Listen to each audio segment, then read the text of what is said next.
vois les miracles. Mais si je tiens le serpent par la queue, mais c'est fini pour moi. Je suis mort ici là. Personne pour me sauver. Tu n'as qu'à prier comme tu veux. Prends-le par la queue. Vous entendez? Prends-le par la queue.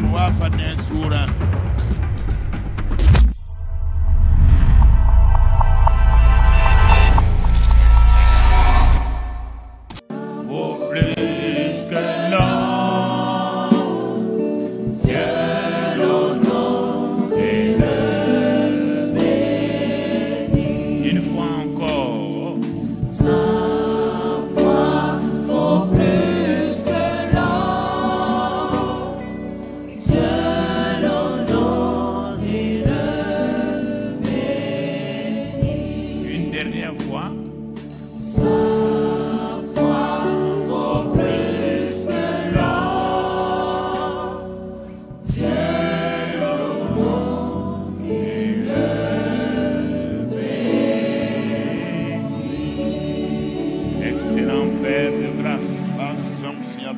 Merci pour la foi que tu nous as donnée.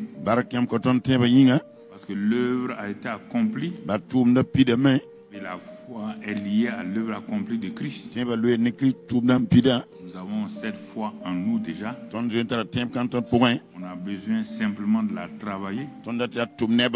Besoin de l'activer. Besoin d'agir selon elle. Il n'y a aucun qui a reçu le Christ dans son cœur. N'a pas la foi. La foi est venue de ce qu'il a entendu. Mais souvent la peur, le doute, les attaques de l'ennemi, les pensées négatives nous font croire qu'on n'a pas la foi. Père, dans ta grâce, dans ton amour, cet enseignement du mois de mars établisse de façon claire les cœurs de tes enfants qu'ils ont reçu la foi et qu'ils repoussent toutes les peurs, les incrédulités, les doutes. Comme notre père Abraham l'a fait. Et lui et Sarah, pendant quelques moments, ils avaient des doutes, ils avaient des inquiétudes. Et le jour qu'ils ont décidé d'espérer contre toute espérance, ce jour-là, leur foi était affermie. Isaac est venu à l'existence.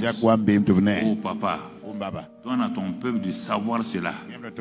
Qu'ils sachent et qu'ils acceptent que là où Christ a été crucifié, la foi est liée à ça. Elle n'est pas liée à ce qu'ils pensent. Elle n'est pas liée à ce qu'ils veulent.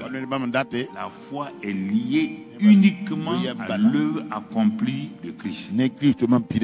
Merci ce soir. Que déjà il commence avec ce message que nous allons aborder. Le Saint-Esprit nous guide, nous conduise à la révélation au nom de ton Fils Jésus que nous avons prié. Le peuple de Dieu dit Amen. Amen. Asseyez-vous dans sa présence. Rendons grâce à Dieu. Nous avons fait un message de transition le dimanche pour nous permettre de balayer un certain nombre de choses et d'aller donc de l'avant.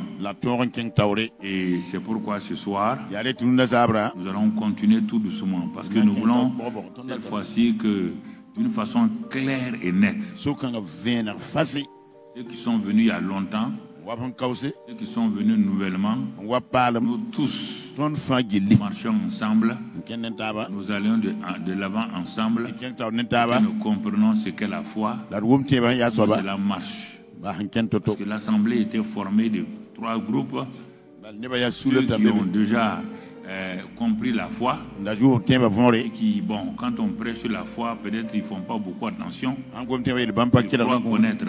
Mais ceux qui savent qu'ils ont la foi, mais à cause des problèmes, des difficultés, des épreuves, le doute s'installe en eux. Et ceux qui sont venus, qui ont pris le train en marche, qui n'ont pas compris ce qu'est la foi, c'est les sentiments qu'ils ont. J'ai la foi. Ils ont la foi.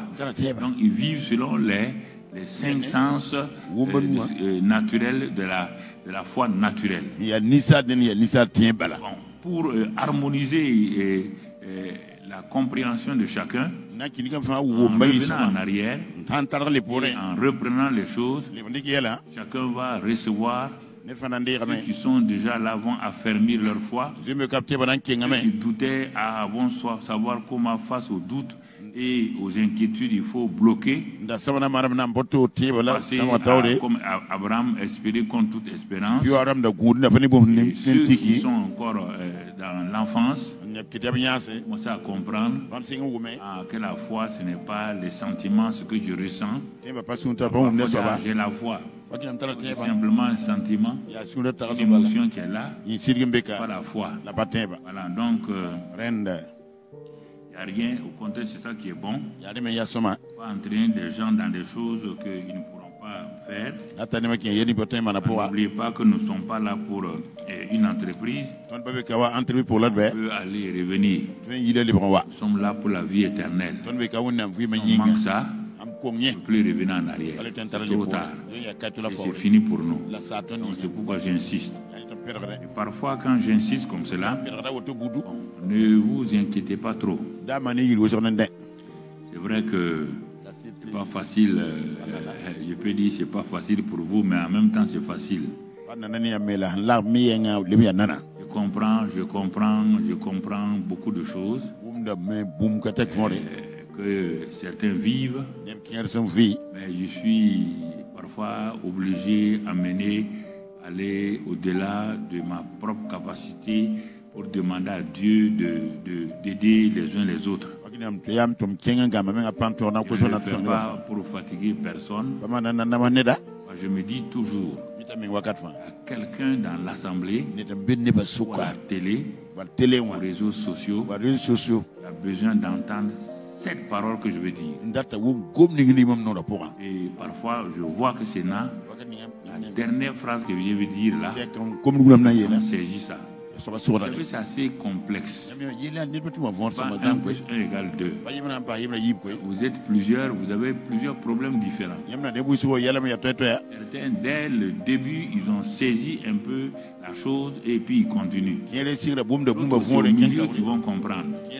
Comme ça, jusqu'à la fin, ils n'ont pas saisi encore où le message va. Et l'orateur a des problèmes. Parce que son but, ce n'est pas de prêcher. Non.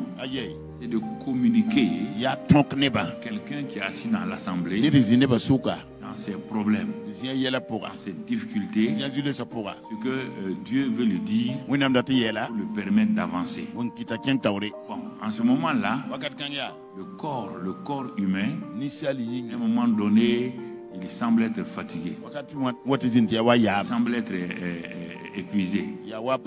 Mais si toi, tu regardes l'orateur, et puis le matin, lui, s'est réveillé à 3 heures. Il est derrière une nourriture pour te donner. Il est en train de il est resté ici, par exemple, 2 ou 3 heures. C'est vrai que tu es fatigué. Pense à lui. Pense à lui. Il ça fait depuis le matin 3 heures. Puis il vient ce soir-là, pour te parler. Il a passé combien d'heures devant Dieu? Pas parce qu'il veut. Non, c'est pas mon désir. J'aurais aimé m'asseoir, aller voir mes amis, causer avec mes amis et tout, et venir m'asseoir. Non. C'est parce qu'il y a quelque chose de profond en moi qui m'empêche.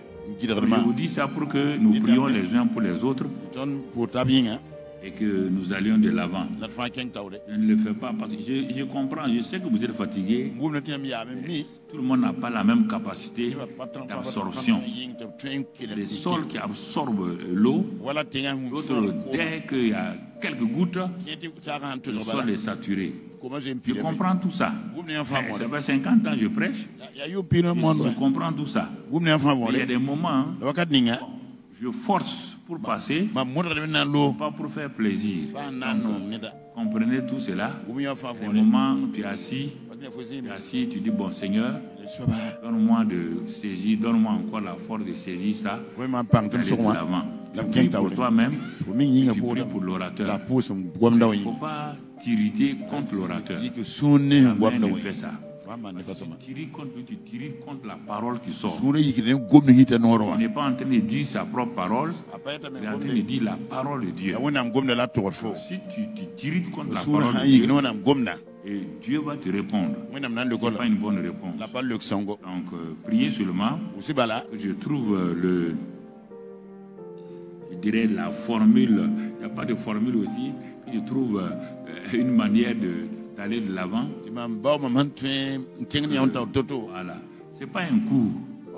Je ne viens pas vous donner un coup. Non. Je ne viens pas vous donner un coup. Voilà, donc il faut prier dans ce sens-là. Dieu va nous aider. Alors, donc, après le message de la transition de dimanche, je vais ajouter un ou deux éléments pour nous permettre de mieux saisir. Parce que l'élément de la foi là, c'est l'élément central qui gère la terre.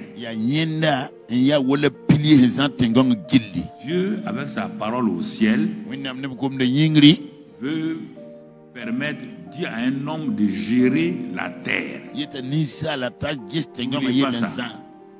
Comment un Dieu si puissant peut demander à un homme de gérer la terre? Les mots que Dieu a utilisés pour Adam et Ève ne sont pas des mots célestes. Béni, fécond, germer, remplir.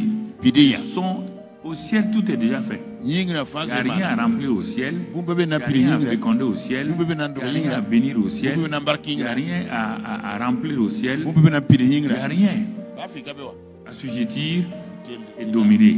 Tout est déjà fait au ciel. Alors tu dis, ce qui est fait au ciel là, sa volonté qui est faite là-bas, il a créé un homme, il a créé une terre, il a mis l'homme sur la terre pour que l'homme fasse textuellement ce que lui il fait au ciel. Cet homme-là n'est pas Dieu. Et c'est pourquoi dans le psaume 82, le psaume 8, il dit, je t'ai créé de peu inférieur à Dieu. Et j'ai donné donc toute la puissance. Il faut bien suivre ça. Ce qui Dieu demande de faire là est déjà fait au ciel. C'est pourquoi, quand ils ont demandé à Jésus, apprends-nous à prier, il dit que ton règne vienne. Le règne est où? Au ciel. Il règne déjà. Il règne avec ses qualités, avec tout ce qu'il a. Et dans ce règne-là, il a une volonté. Et il me dit à moi, comme lui il règne là, il a sa volonté, il va me donner sa parole et son esprit pour me permettre de faire ce que lui a déjà fait au ciel. De lier sur la terre ce que lui a lié au ciel. De délier sur la terre ce que lui a délié au ciel. Je pars déjà en vainqueur. Il ne m'a pas dit d'aller prier pour ça. Et il m'a béni, Genèse 1, 28. Et il m'a donné dans Matthieu 16, quand il est venu sur la terre, il a dit ce que il a fait. Il dit que les portes du séjour des morts, il m'a garanti tout. Mais comme souvent je ne m'assois pas pour regarder ces passages-là, je crois que je dois faire des choses. C'est ça que l'ennemi arrive à nous troubler. Et pourquoi le message de transition, la prière par la parole, je dois chercher toujours un passage sur lequel je vais m'appuyer pour prier. Tu peux prendre Genèse 1:28 là. Tu peux prendre Matthieu 16 là. Il a dit que lui il bâtit son église. Les morts du Seigneur des morts ne peuvent pas prévaloir. Moi je fais partie de cette église en tant que pierre vivante. Et il m'a donné des clés pour pouvoir lier et délier.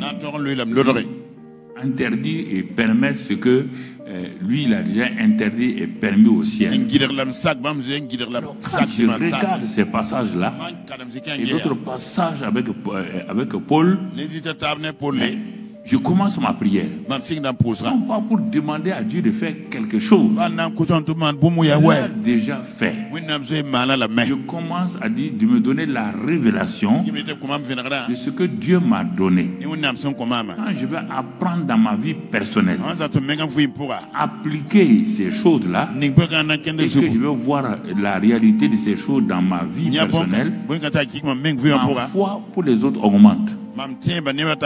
Mais oui, quand je suis exaucé, parce que j'ai parlé à ma montagne, j'ai pratiqué l'autorité, je vois que ça marche, ma foi s'affermit.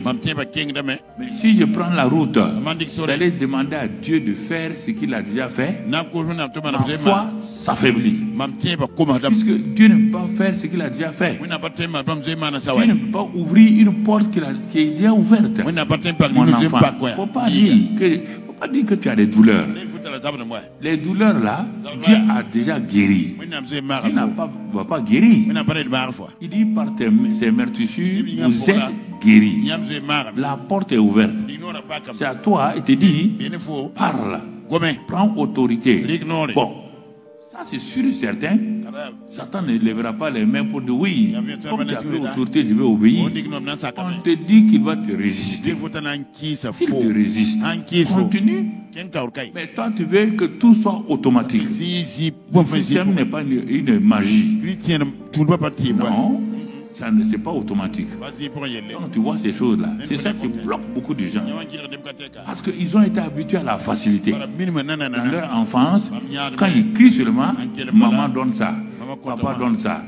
Ils croient que le papa du bon Dieu là, le bon Dieu là, il est comme ça.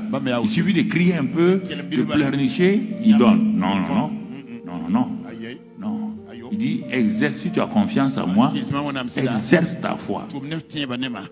Nous tous sommes dans ce combat. Il n'y a pas quelqu'un qui n'a pas ce combat. Il y a des jours où je n'ai pas envie de venir vous prêcher. Tout mon corps, de la tête jusqu'aux pieds, là, c'est la douleur partout.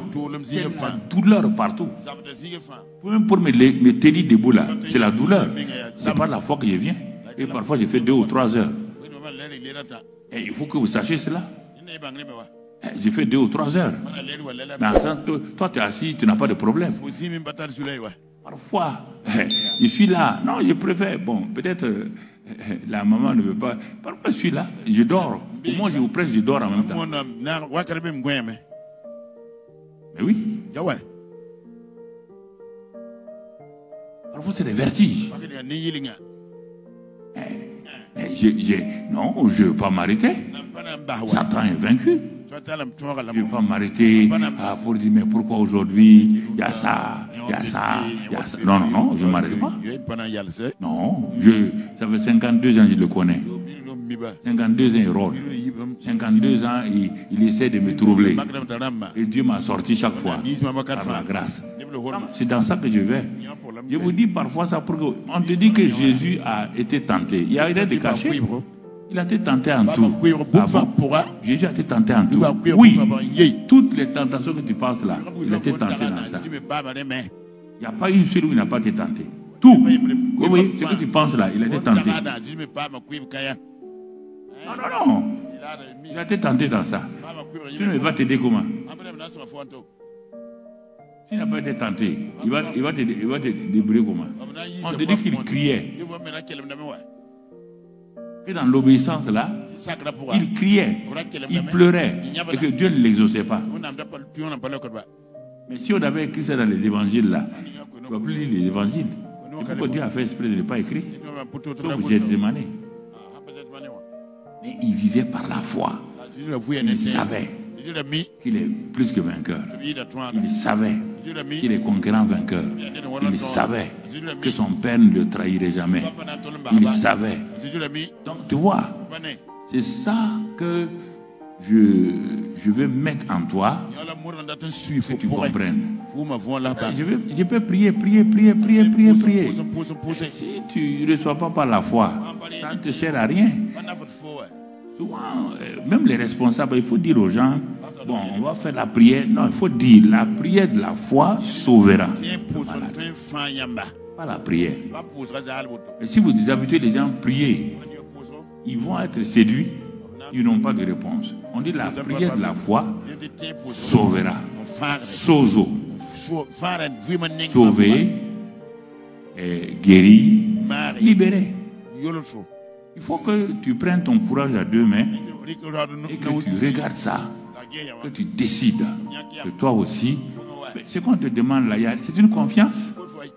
Tu fais confiance à beaucoup de gens, à ton camarade même d'école. Tu fais confiance à ton professeur. Tu fais confiance à ton voisin. Et pourtant, ils peuvent mentir. Et ils vont mentir. Ils vont te trahir. Comment tu peux ne pas faire confiance en Dieu et réussir? La foi, c'est une simple confiance en ce que l'autre est et ce qu'il dit. Imposez tout. Sa nature et sa parole. Voilà la foi. Elle est basée sur ça. Non, c'est un homme honnête. C'est une femme honnête. Et ce qu'il dit, il veille pour faire. Ça te suffit. C'est pas à toi de sentir. Aie confiance en lui. Dis-le. Mais quand ça ne se passe pas, quand tu penses qu'il a menti, il n'a pas menti. Il n'a pas du tout menti. Non, il n'a pas menti. Donc, il faut bien comprendre ça. Quand tu comprends ces choses-là, ça va t'aider à aller de l'avant. Dans cette... ce que je vais... Il y a 3 éléments, mais je vais prendre un seul. Il y a trois choses que je vais te montrer pourquoi... souvent, on n'arrive pas, mais je vais le prendre dans le naturel et le spirituel.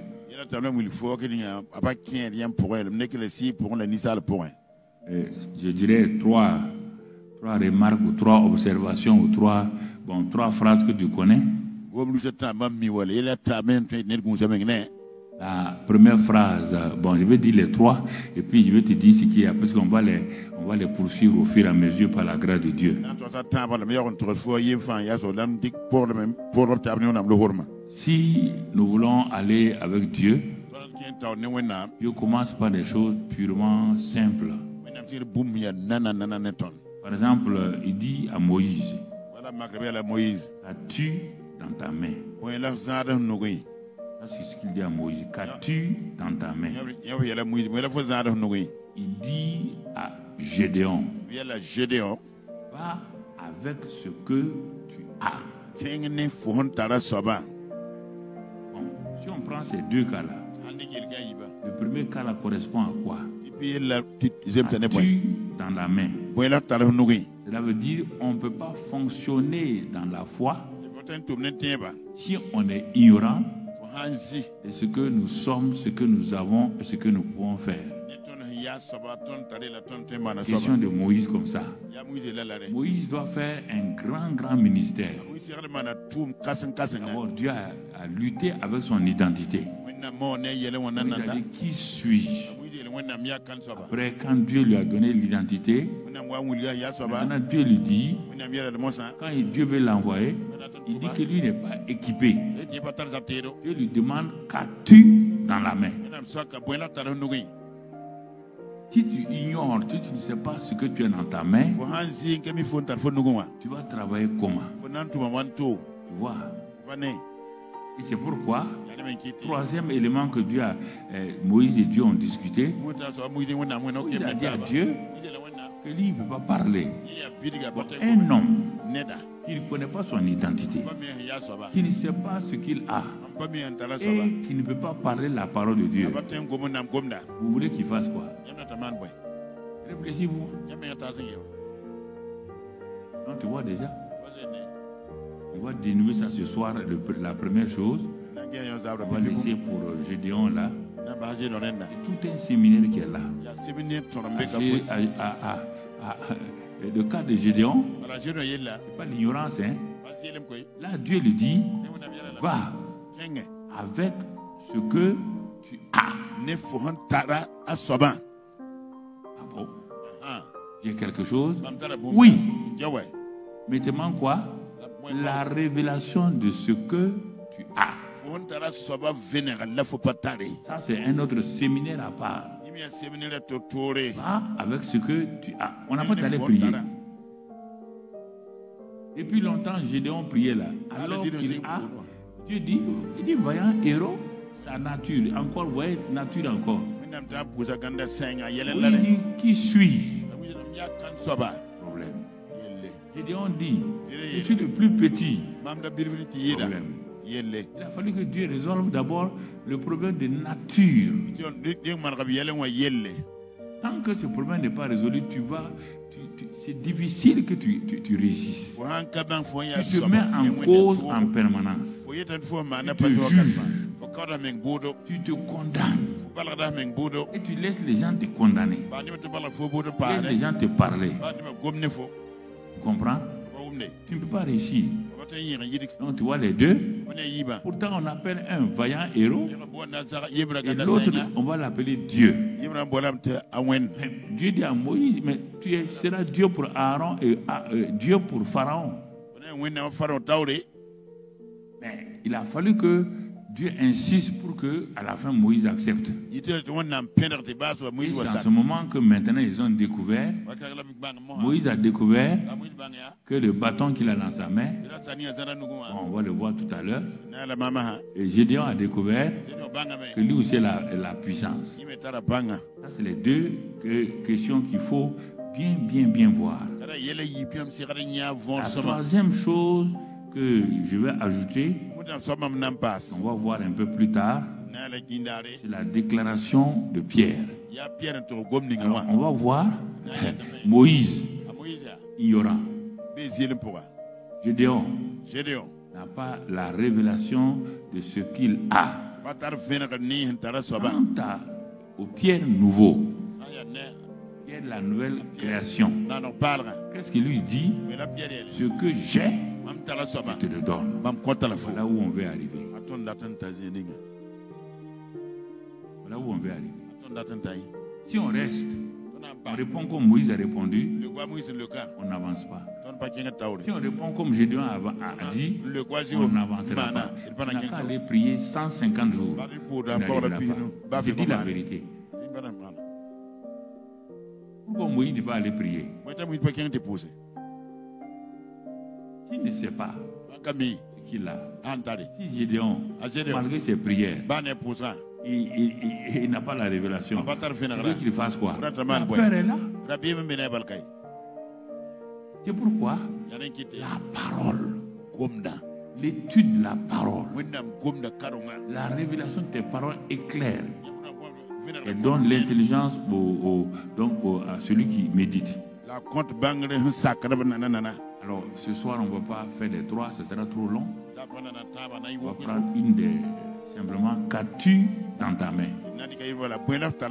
Et je vais parler de la foi et de l'imposition des mains.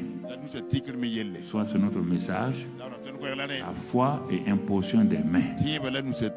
La foi et l'utilisation de nos mains. La question qui est posée à Moïse, qu'as-tu dans ta main? Une chose simple. Quand tu comprends ça, une chose simple.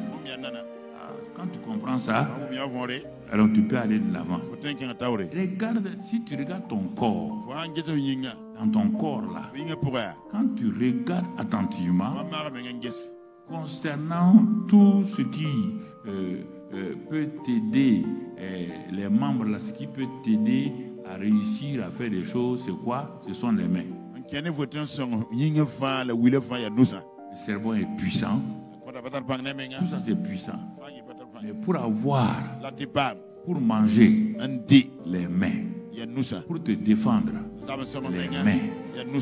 Alors, donc les mains jouent un rôle important dans le corps naturel de l'homme.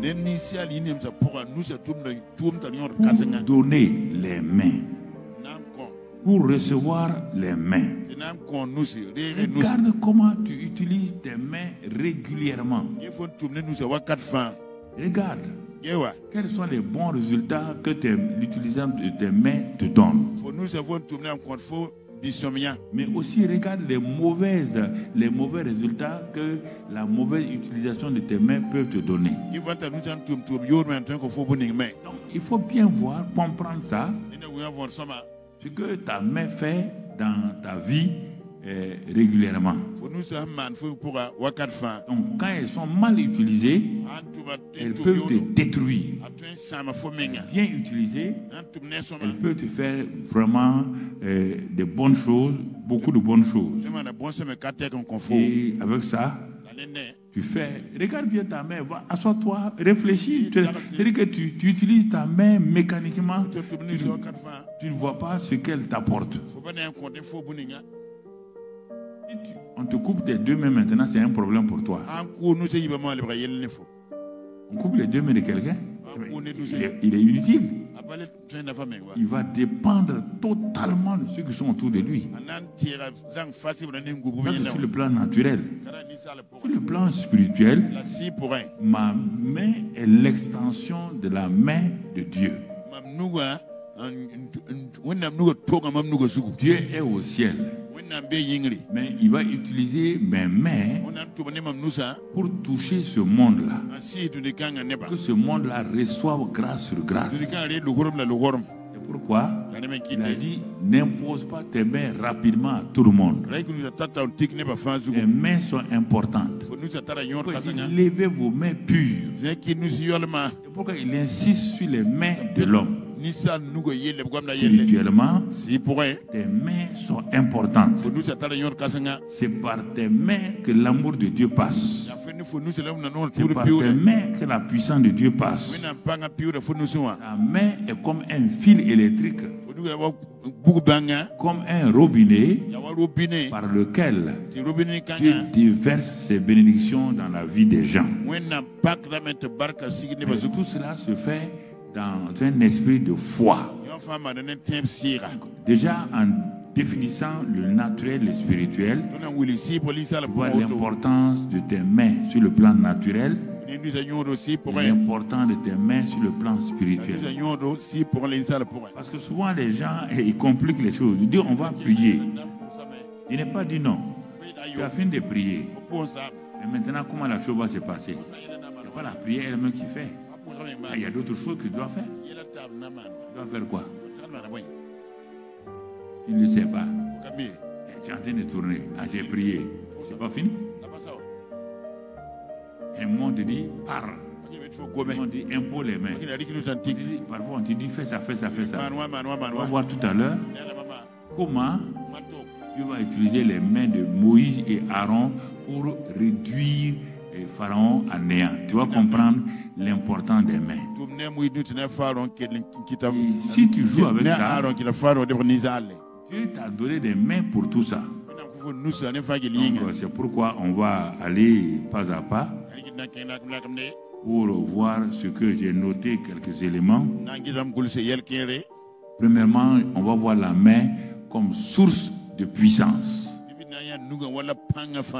Premier élément, la main comme source de puissance. Voilà, donc à cause de ça, on voit Exode 3, verset 8 d'abord, après verset 19 et verset 20. Exode 3, verset 8. Dieu même va parler. Il parle à Moïse. Comme il a dit que c'est Moïse qui va aller faire le combat là, il va révéler d'abord quelque chose. Que ça soit lui-même, que ça soit Satan, que ça soit l'homme. Dès que tu vois le mot main apparaître, tu dois savoir qu'il y a une puissance, soit négative, positive. Pour que tu saches cela. Je suis descendu du Dieu pour délivrer mon peuple de la main des Égyptiens. Donc le peuple de Dieu était soumis, était esclave de la main, pas de la tête des Égyptiens, la main des Égyptiens.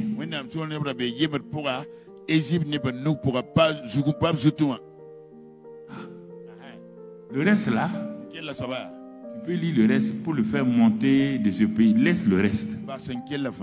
S'ils ne sont pas délivrés de la main des Égyptiens,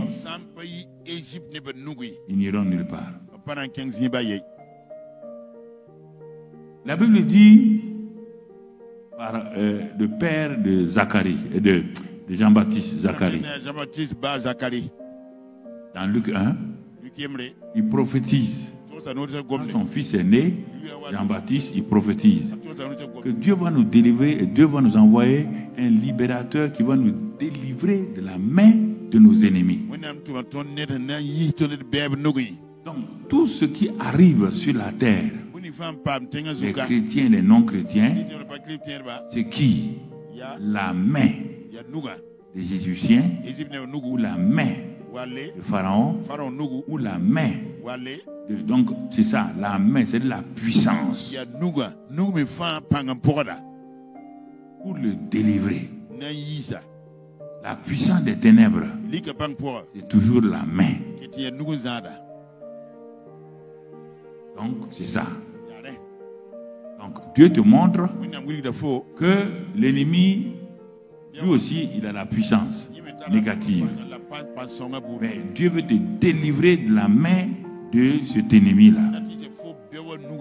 Le reste, là, c'est facile. Si tu as été délivré, tu vas te faire monter dans le pays, où un bon pays, le pays de ta promesse, ton territoire, il va te faire passer sur l'autre bord.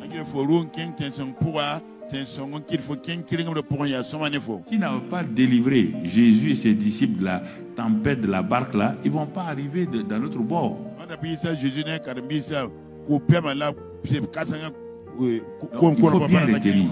Premier élément, la main des Égyptiens. Ça ne peut pas te garder. Que Dieu dit qu'il va te délivrer. Et que nous, à la croix du Calvaire, ça c'est pour l'Égypte. Mais pour nous, à la croix du Calvaire, nous sommes déjà délivrés. Il nous a délivrés de la puissance des ténèbres et nous a transférés dans le royaume du Fils de son amour, en qui nous avons la rédemption, la rémission des péchés. Comme il m'a délivré, mais maintenant, je ne pars pas prier pour qu'il me délivre. Je pars en délivrer. Quand je m'en vais prier, je m'en vais dans une réunion en personne délivrée. Je m'en vais dans mon lieu secret en personne délivrée. Et je demande à Dieu maintenant comment je peux moi-même ici là manifester cette délivrance. J'ai été déjà délivré. Donc tu comprends. Ne pars pas en quelqu'un qui va à la délivrance. Tout le monde dit on va à la délivrance. Non. Je m'en vais pour que mes frères et moi, ou bien ma soeur et moi, nous découvrons. C'est comme quelqu'un. Mais Jésus dit, regardez ce que Jésus dit. Si c'est pas comme ça, il n'y a pas de. Jésus dit, Lazare sort. Lazare sort. Mais Lazare est attaché par des cordes. Il n'y a rien. Jésus dit non, c'est pas à moi de faire ça. Il dit libérez-le simplement. Il dit détachez la corde. Ils ont regardé. Où est le bout de la corde? Ils ont regardé le bout de la corde. Ils ont pris ça. Est-ce que Lazare n'a pas été délivré? Il n'a pas été délivré? Est-ce que c'est Jésus qui a fait? Jésus a donné quoi? Jésus a donné quoi? La vie, non? Mais il te dit à toi de délivrer Lazare. Pour Jésus, Lazare est quoi? Lazare est déjà quoi? Mais maintenant, quand on le regarde, on voit des cordes. Les cordes là, ce n'est pas un problème. Quand on te regarde, tu as des problèmes. Tu dis que tu as, comment on appelle, malédiction générationnelle. Un gars qui a été lié et qui est dans le tombeau 4 jours. Est-ce qu'il y a une malédiction générationnelle plus que ça? Il y a une malédiction générationnelle plus grave qu'un homme pourri? Comment Lazare a fait? Parce que les gens l'ont détaché. Les gens l'ont détaché. Mais tu vas te compliquer la vie. On va aller prier comme ça. On te dit, délie-le. Il y a deux mains, non? Ils l'ont délivré avec leur langue. Ils l'ont délivré avec leurs pieds. Hein? Ils l'ont délivré avec quoi? Alors, les mains là étaient des mains d'anges. Hein? Mais alors, on te dit, déliez-le. Je vais vous rendre sur les choses simples. Délie-le. Est-ce qu'on t'a dit une onction spéciale? Non. Délie-le.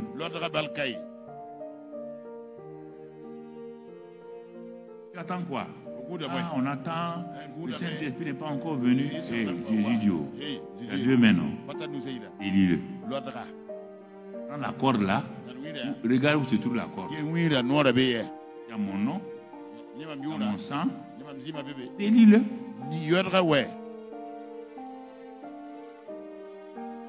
Et tout ça, on va apprendre au fur et à mesure, en même temps, amplifier à l'école du ministère. Donc tu vois, la main, et puis verset 19 et 20. 19 et 20. Donc toujours dans Exode 3. Verset 19 et 20. Qu'est-ce qu'il est écrit? Si quelqu'un trouve derrière moi, lit.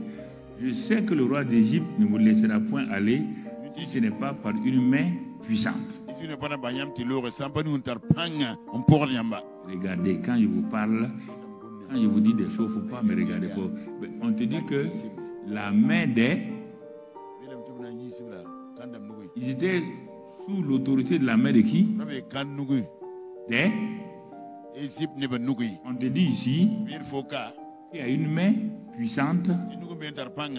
Une main puissante. Donc, cette main puissante-là est plus puissante que la main de qui? Est puissante que la main des Égyptiens. Et c'est cette main qui est avec toi. Il y a des choses que vous devez, ça devait être normal. La logique même raisonnable, c'est cette main. On te dit qu'ils ne pourront pas aller tant qu'il n'y a pas une autre main. Et cette main-là est tellement puissante, c'est cette main qui va les libérer. Et toi, tu n'as pas besoin de réfléchir. Il y a la main de Satan d'un côté, représentée par Pharaon.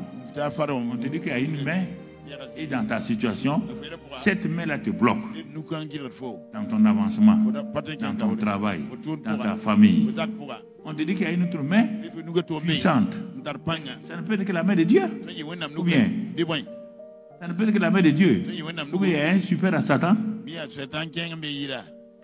pourquoi tu tournes? Tu vas aller prier. D'abord, pourquoi? Accepte qu'il y a une main qui est plus puissante que celle de Satan, que celle de Pharaon. Accepte. Réfléchis, accepte. Tu veux faire quoi? Tu veux qu'on fasse quoi? La main puissante, c'est la main du pasteur. Hein? C'est la main de Gabriel.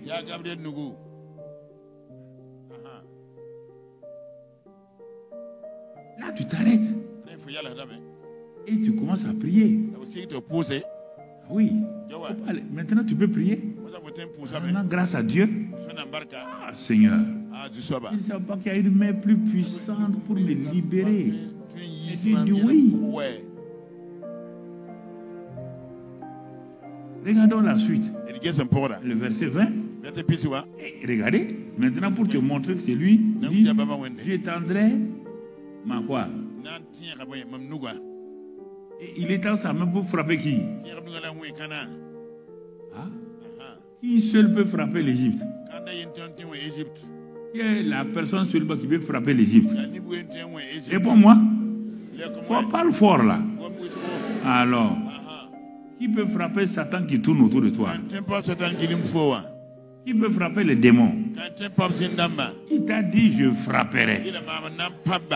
Mais quand tu regardes Jésus, Jésus a déjà frappé. Parce que tu aimes le futur. Vous aimez beaucoup le futur. Le futur ne vous engage pas. Il dit malin comme ça. Non, le futur ne vous engage pas. Il va frapper. Il n'a pas fait encore. Non, Dieu te dit que lui a déjà frappé. À toi de prendre position de ce que Dieu a déjà frappé. Tu vois, à toi de prendre position. Quand tu vois le futur dans l'Ancien Testament, dans le Nouveau Testament, il faut le mettre au passé. Le futur du Nouveau Testament ne marche plus. C'est un exemple pour te montrer comment Dieu fait. Il a déjà fini dans le Nouveau Testament. Toi, tu attends le futur du Nouveau et de l'Ancien Testament. Pourquoi tu soupires? Vu que Dieu a fait des prodiges à travers moi. Quand il y a ça, il y a ça, il y a ça. Non, non, non. Dieu a fini. Dieu a fini. Il va, bon, si c'est pas ça, il va frapper l'Égypte quand? Il va venir frapper l'Égypte d'aujourd'hui là. Il va venir frapper l'Égypte d'aujourd'hui. Pourquoi? Qu'est-ce que tu as à faire avec eux? Actuellement, tu es en problème avec l'Égypte. Hein? Tu vas les frapper pourquoi? C'est si simple. Je ne sais pas pourquoi les gens ne comprennent pas. Ils veulent compliquer. Ils veulent tout le temps voir des démons. Ils veulent voir ceci aussi. Non. Il a frappé. C'est pour te montrer seulement l'utilisation de la main. Il a frappé avec quoi? Ses mains. Mais si c'est faux, regarde comment Jésus a frappé Satan et toutes les maladies. C'est par ses mains meurtries. Oui ou non? Ah. Jésus a utilisé quoi? Ses mains meurtries. Vous comprenez? Pour vaincre Satan. Toujours les mains. Aujourd'hui, nous sommes sur les mains pour ne pas mélanger. On va prendre quelques éléments. Tous les miracles que Moïse et Aaron ont fait là. On va voir quel est le moyen par lequel ça s'est passé. Pour que tu retiennes que là où les mains de Moïse et Aaron ont été utilisées, la même manière, tu peux utiliser ta main dans ces domaines-là. Non, regardons très bien. Parfois, nous avons des idées bizarres. Regardez, quand Moïse est parti, ça n'a pas marché. Dans Exode 7, il vient, il dit à Dieu, bon, on est parti. Dieu dit, bon, ok, Moïse, je vais te positionner maintenant. Tu seras Dieu pour Pharaon et Aaron sera ton prophète. Aaron sera ton prophète. Donc tu vois. Mais avant ça, Dieu va résoudre le problème de Moïse là, concernant l'utilisation de la main. Allons dans Exode 4, versets 2 et 3. Verset 1, 2, 3. Exode 4, verset 1, 2, 3. Moïse répondit et dit, voici, ils ne me croiront point. Ils n'écouteront point ma voix. Dieu a dit de partir pour libérer son peuple. Mais ils diront, l'Éternel n'était point apparu. Et l'Éternel lui dit, qu'y a-t-il dans ta main? Il répondit, une verge. Là où Dieu va commencer avec Moïse. As-tu dans ta main? Il dit une verge. Un bâton. Au verset 4. Verset 3 et 4. 3 et 4. L'Éternel dit, jette la verge par terre. Il la jeta par terre et elle devint un serpent. Il fuyait devant lui, on continue. L'Éternel dit à Moïse, étends ta tête. Toujours là, la main. Quand tu dans ta main une verge, il jette. C'est un serpent. La main qui a jeté le serpent bâton là, la main qui doit saisir, il est en train d'enlever la peur de Moïse. Il est en train de libérer Moïse de la peur. Étends ta main et saisis-le par la queue. Or, on ne saisit pas un serpent par la queue. Il étendit la main, il le saisit et le serpent redevint une verge dans sa main. Tu as vu le mot main 3 fois. Il est en train de montrer que par l'imposition des mains, des choses peuvent se passer. Mais il t'éduque, il te forme. Il te donne l'assurance pour te permettre d'agir.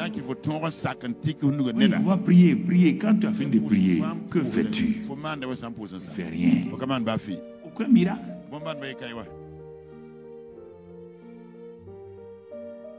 Aucun miracle. Pose ta main sur cette personne qui est évanouie ou bien qui est dans le coma. Ah, si je pose ma main et qu'il meurt, c'est moi qui l'ai tué. Il n'y a pas de problème. Tu ne verras pas de miracle.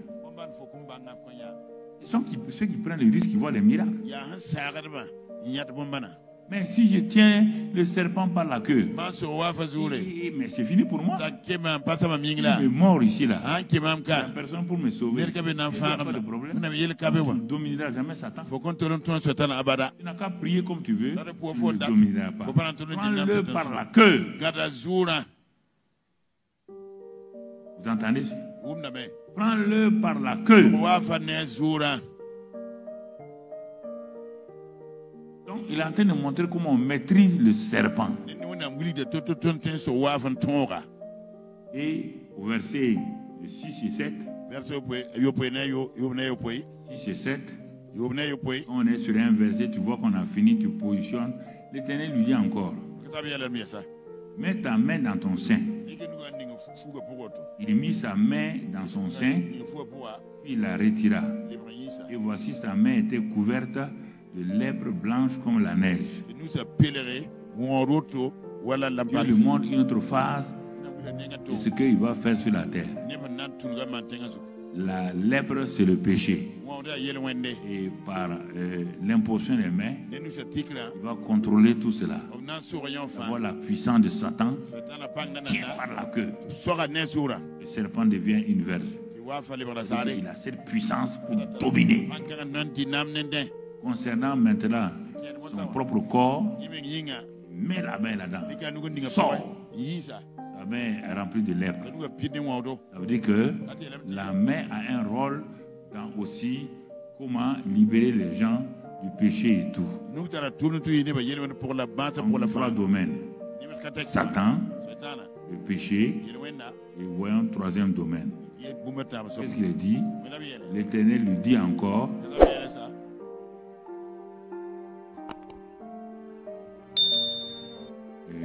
tu vas parfois trop vite. L'Éternel lui dit encore, mets ta main dans ton sein. Il a fait ça. Sa main était couverte donc de lèpre. Allons au verset 7. L'Éternel dit, remets ta main dans ton sein. Il remit. Il retira et voici, elle était quoi? Elle était donc redevenue comme sa chair. Regarde. Contrôle de Satan. Son pouvoir. Il y a l'école du ministère de Dieu. Il apprend des choses simples. Des choses simples. Ah, on croyait qu'à l'école du ministère, là, on va apprendre des grandes... Non, il est en train d'apprendre des grandes choses. Troisième élément de l'école du ministère. Au verset... Qu'est-ce qu'il dit? Dieu dit, verset 17. On va sauter au verset 17. C'est un résumé parce qu'il va frapper. Prends dans ta main cette verge-là avec laquelle tu feras les signes. Il faut que la verge-là qui représente l'autorité dans la main de Moïse. Elle ne marchera pas. Il faut, donc mon frère, la foi et l'autorité. Les deux combinés, les signes vont te suivre. Il n'y a pas de signes. Ah oui, j'ai prié. Tu as pris la verge. Tu l'as utilisé? Non. Ah non, j'ai prié. Non, mon ami. Ça ne marchera pas. Ça ne marchera pas.